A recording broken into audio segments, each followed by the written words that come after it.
And I guess more comedians have that reverse thinking. In every situation you look at it into a reverse thinking situation.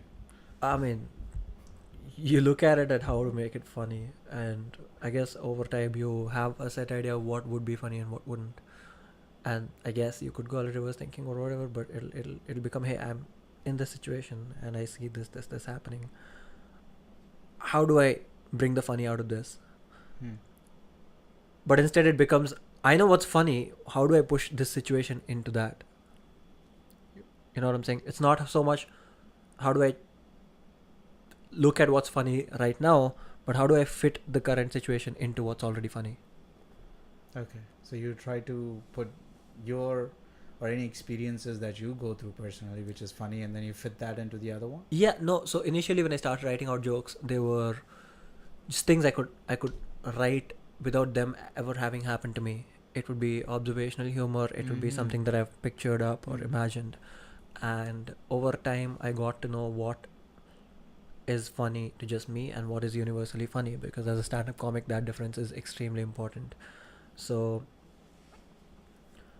eventually, I got an idea of, hey, so whatever I do now is going to be conversationally funny, and what part of it can I take on stage and tell people so that they will also find. I mean, stand up essentially just people trying to do inside jokes with strangers.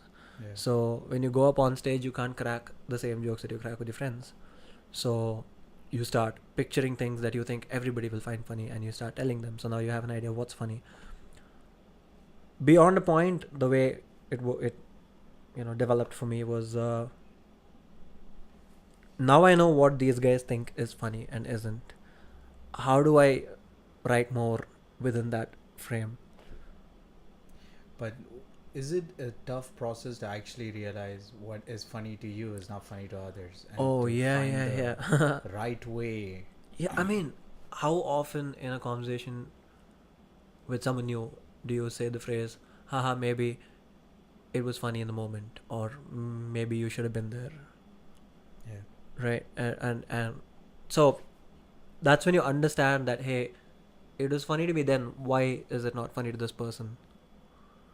And when you do that on stage with like 20 people in front of you, you get a pretty good idea and a pretty like clear idea of what they find funny and what they don't. Because as a comic, you go up on stage, there's a, if it's an open mic, it's fine. I mean, everyone's trying out jokes. But if it's a show, you have to go and be funny for whatever number of minutes you're supposed to be there. And the first show or the first couple of shows, it'll always be, hey, this worked out, why did it work here? This was funny to me, at least in the past, why is it not funny here? And it's just that deafening silence that just gets to you. The bombing on stage. Oh, you don't bomb for the amount of time you're on stage. When you go there and don't get laughs, you bomb for the entire duration. You don't hit another open mic that you were successful at.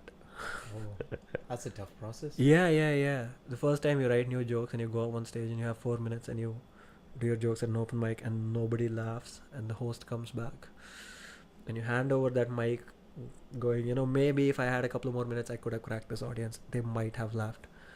But it's not happening because none of your new jokes are working. So you leave and you go back home, you keep that in your head till you go sleep. Like, shit man, none of this worked. The next morning you wake up, you're like, okay, how do I tweak these jokes in time for the next open mic? How can I make them better or worse?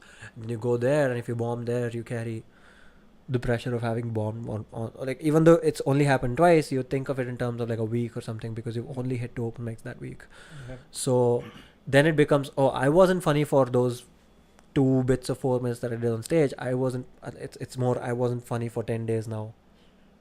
And so you keep carrying that until you get at least like one laugh out of the audience. There's like this huge pressure to just keep going back up there, and then you start like, I mean, if it gets way much worse, then it becomes, should I really be doing comedy at all?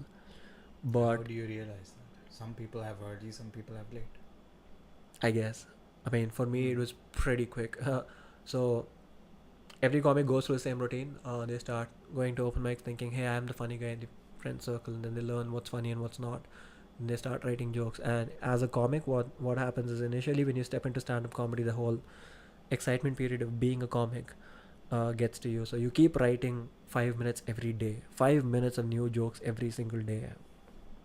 and you go out there to every open mic with new jokes, and you go and tell them your jokes, and eventually you realize that out of like maybe 20 open mics that you've hit, you were probably funny for like 30% of it, and the 70 were just giggles or silence.